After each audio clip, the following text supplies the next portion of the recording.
Hello, everyone, and welcome to my commentary on Tyler Perry and the current state of Black Hollywood.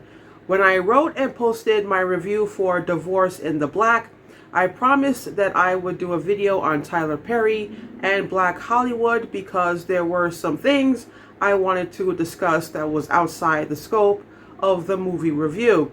However, I wrote this commentary about 2 weeks ago before the first trailer for 688 came out. So this new update changes things because now the commentary becomes more nuanced, more gray areas to cover.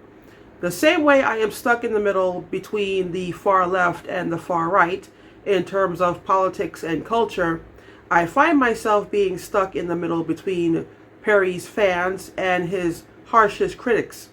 I do agree with the critics that Tyler Perry is not on the list of the great filmmakers working today. However, because he owns a billion-dollar franchise, he has gotten it right more often than wrong. Unfortunately, we are living in a capitalist society. Therefore, money is the benchmark that determines whether someone is success in business. I want to bring to your attention two things: plays and movies. Let's talk about plays first because that is how Tyler Perry got started. If my memory is correct, he cashed out a $12,000 insurance policy to finance his first play while he was living out of his car. And he struggled for several years before people started coming to see his plays. Eventually, he became a financial success on the stage and made a name for himself as a playwright. Now, if you identify as a Black American and you are watching this commentary, I want to ask you a couple of questions. And I want you to answer them for yourself honestly. Have you ever heard of Suzan-Lori Parks? She is a playwright who won the Pulitzer Prize for Top Dog Underdog. Have you ever heard of Lynn Nottage? She is another playwright who won the Pulitzer Prize twice for her plays Ruined and Sweat. Another question: have you heard of Ishmael Reed? I personally never heard of him until last month. Ishmael Reed wrote 10 plays, and according to his Wikipedia biography, he taught at UC Berkeley for 35 years until he retired in 2005. The last play he wrote is titled The Slave Who Loved Caviar. It was an off-Broadway production, and the difference between Broadway and off-Broadway, in case you don't know, is the Broadway theaters are much larger and hold a bigger audience than your off-Broadway theaters. It was produced in 2021, so the COVID pandemic probably hurt the production financially, and it was published last year when Reed was 85 years old. Why am I asking these questions? Because there are Black playwrights out there whose plays are winning awards that are very hard to win, but they are less famous than Perry, less popular than Perry. Reed has never won a Pulitzer Prize for any of his plays, but his plays do challenge your intellect, which is something you would expect from a retired professor. People complain about Perry's writing and the stories he tells, but the quality of work, the intellectual value of a product, does not equate to dollars and cents. So when people complain that Tyler Perry needs to hire writers, well, the Black writers are out there. But in a capitalist world, what does that mean? How do I feel about it? Well, I feel sad about it, but this is what I see. I am sad that I know who Tyler Perry is. I know his plays, but until less than a month ago, I did not know who Ishmael Reed was. I have said this in conversations and also on social media. When I am able, I am committed to supporting Black-owned businesses, Black artists, and Black writers. And that is another video, another commentary for another time. But a big issue I have is because of the lack of attention, because of the lack of a spotlight, we do not know who we should know. I have to do a Google search or a YouTube search. Or in the case of Ishmael Reed, I found him by accident, and when I looked him up, I realized that he was a Black writer. Now, let's talk about movies. Because Tyler Perry makes movies that makes profits, he continues to make movies. He was able to secure a deal with Netflix. The Result, A Jazz Man's Blues, premiered 2 years ago. Mea Culpa premiered on Netflix in February. Then after Divorce in the Black premiered on Amazon Prime, Variety reported, and I quote, Divorce in the Black not only drew strong viewership, but the soapy drama has also driven more signups to Prime Video in the US than any other Amazon MGM studio-produced movie to date. End quote. And now, 6888 will be released on Netflix in December. Perry is able to be a prolific filmmaker. With 6888, that will be 3 movies in 1 year alone. So now I have another question. Have you heard of the movie Origin? I asked for a reason, so stay with me while I make the following comparison. Ava DuVernay made A Wrinkle in Time back in 2018, and it took her 5 years to make another movie. According to reports, DuVernay made a deal with Netflix, and the plan was to release Origin on Netflix. DuVernay made a deal with Netflix, and the plan was to release Origin on Netflix. Netflix dropped out of the deal, and DuVernay was looking for another studio.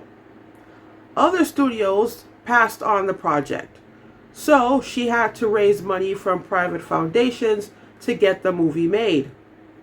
The budget was $38 million, and the film premiered at the Venice International Film Festival. When word got out that DuVernay made another film, I am a fan of hers, so I'm waiting for a trailer and a release date. Cut the long story short, it is an Oscar-worthy film, but it got a January release date, and it took a terrible profit loss at the box office.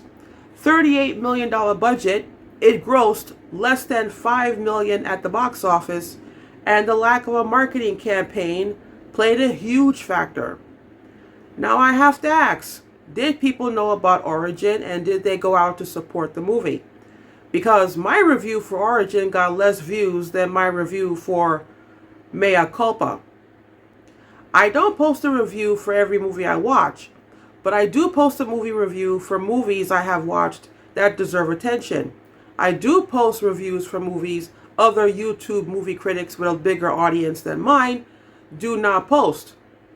I am paying attention, and I noticed certain YouTube movie critics don't post reviews unless they are getting a paid sponsor, which is fine if they need to make money.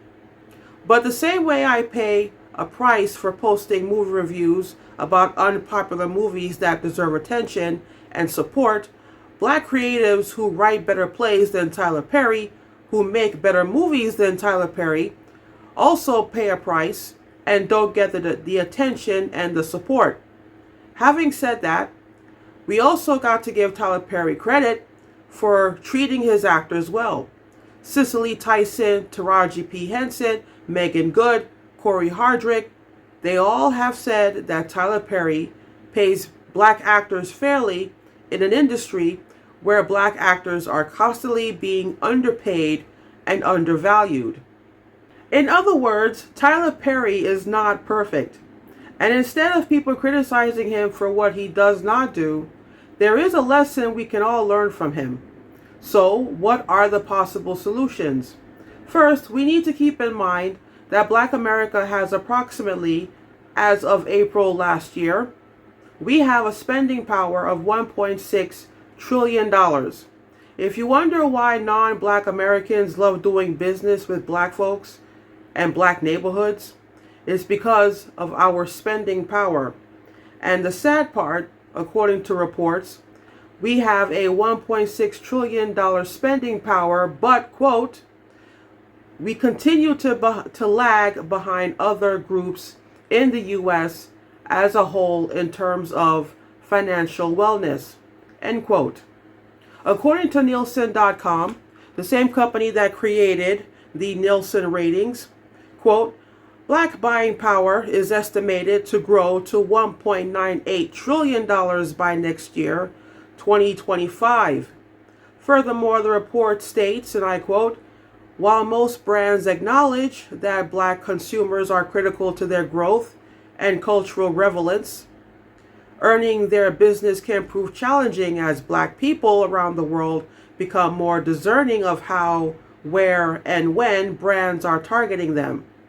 To make inroads with Black audiences, brands and advertisers are investing heavily, but all those dollars will be ill spent if campaigns don't resonate with audiences, or worse, turn them away with representation that misses the mark, end quote. Having said that, Black Americans still lag behind in terms of salary. Many of us still make less money than the average white American. We still lag behind in terms of wealth and equity. And as of 2022, there are 3,194 billionaires in the world, and out of that, less than 20 are Black. That tiny number includes Black African billionaires and Black American billionaires. Out of that number, 2 are women, Oprah and Rihanna. We had 2 Black African female billionaires, one from Angola, one from Nigeria, but I am not sure why they are no longer on the list. So when I see the billionaire list and I see the buying power of Black America, what I see is many of us are not able to support our own community of creatives, but many of us are not consciously spending whatever money we do have. Many of us go to work, make a living, and when it's time to even buy the necessities, the money does not get circulated back into Black communities via Black-owned businesses. And it's not just white people doing business with Black folks. Asians and Latin Americans are also doing business with Black folks. I know a woman, I won't say who has been going to a nail salon for decades that is owned by Asians. So when we have an opportunity to support Black-owned businesses that provide high-quality products and services, we should give them our support. Second thing, we need to use Tyler Perry's biography as a source of inspiration. I am personally not interested in working for Tyler Perry. Rather, I am interested in being inspired by Tyler Perry and building my own wealth. All of us spend money on things that matter to us. I collect books and DVDs, so I buy books and DVDs. Those things matter to me. I have seen Black folks, men and women, standing outside a clothing store before it opens so that they can buy the new pair of sneakers that hit the market. There are reasons why Michael Jordan can afford to gamble $4-5 million in one night in Vegas. There is nothing wrong with making Black people like Jordan rich, but at some point, you have to ask yourself, who is next? Who needs my support? If we do those two things, the Black community would be able to prosper, and the Black culture would get stronger, more complex, and more diverse. I have also heard valid criticism that the Black pop culture is not where it needs to be. It is dominated by quote-unquote ghetto reality stars and social media influencers that attract the wrong kind of attention. And whoever feels that way does have a point. But again, if we want to see change, we have to be picky as to who we give our attention to. Because when a star or an influencer has a large fan base, they can ask for a lot of money when it comes to sponsorships and endorsement deals. And when it comes to someone like Tyler Perry, if you didn't like Mea Culpa or Divorce in the Black, if you thought it was soapy, I say as long as the public buy these movies by paying attention, Perry and these streaming services are going to keep giving you more of the same kind of entertainment because they think it is a winning formula. I am personally looking forward to Perry's new film 6888. It tells the forgotten story of an all-black female military unit that served in World War II. This could be his best film since A Jazz Man's Blues. So making a movie about this story is a smart move, and because he has the resources and his own film studio, he is the right person to make this film. So that is all for today. A big thank you to everyone who has watched this commentary in its entirety. To the worldwide Black diaspora, all I ask is that we all do our best to support Black creatives and Black-owned businesses. Recently, the trailer for The Piano Lesson came out. That's another August Wilson play, and I am very excited to see this film. When Wilson was alive, he said that he only wants Black directors to direct his plays because he writes about the Black experience. So, this is what I want to see. Black folks adapting August Wilson's plays, the same way Hollywood has been adapting Shakespearean plays for the past 120 years.